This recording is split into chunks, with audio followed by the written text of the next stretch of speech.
ভাজা মশলায় মাছের ঝোল রান্না করছি। তার জন্য প্রথমে মশলা তৈরি করে নেব। স্বাদ অনুযায়ী কাঁচা লঙ্কা, 1 চামচ গোটা জিরে, গোটা ধনে আর সামান্য পরিমাণ মৌরি দিয়ে মশলাটা আগে ভেজে নিলাম। তারপরে ঠান্ডা করে মিক্সির জারে দিয়ে গুঁড়ো করে নিচ্ছি। এইভাবে কিন্তু মাছের ঝোল রান্না করলে খেতে খুবই ভালো লাগে।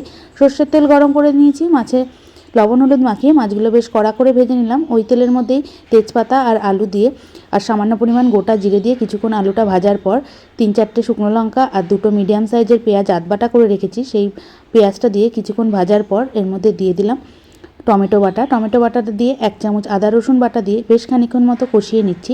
ভালো করে কষানোর পর দিয়ে দিচ্ছি 1 চামচ হলুদ গুঁড়ো, স্বাদ অনুযায়ী লবণ আর ভেজে রাখা মশলাটা দিয়ে বেশ খানিক্ষণ মতো কষিয়ে নিচ্ছি যতক্ষণ না মশলা থেকে তেল বার হয়। মশলা থেকে তেল বার হতে শুরু করে দিয়েছে, পরিমাণ অনুযায়ী জল দিয়ে দিলাম। জল দিয়ে ঝোলটাকে ভালো করে ফুটতে দিচ্ছি। আলু সিদ্ধ হয়ে গেছে, তারপরে ভেজে রাখা মাছগুলো দিয়ে মিডিয়াম আঁচে 3 থেকে 4 মিনিট মতো রান্না করছি। এবার এর মধ্যে দিয়ে দেবো 2 চামচ গরম মশলার গুঁড়ো দিয়ে 1 থেকে 1.5 মিনিট মতো ফুটিয়ে নেব মিডিয়াম আঁচে। তারপরে গ্যাস বন্ধ করে দিচ্ছি। তাহলে তৈরি হয়ে গেল ভাজা মশলায় মাছের ঝোল। আশা করছি রেসিপিটা তোমাদের ভালো লাগবে।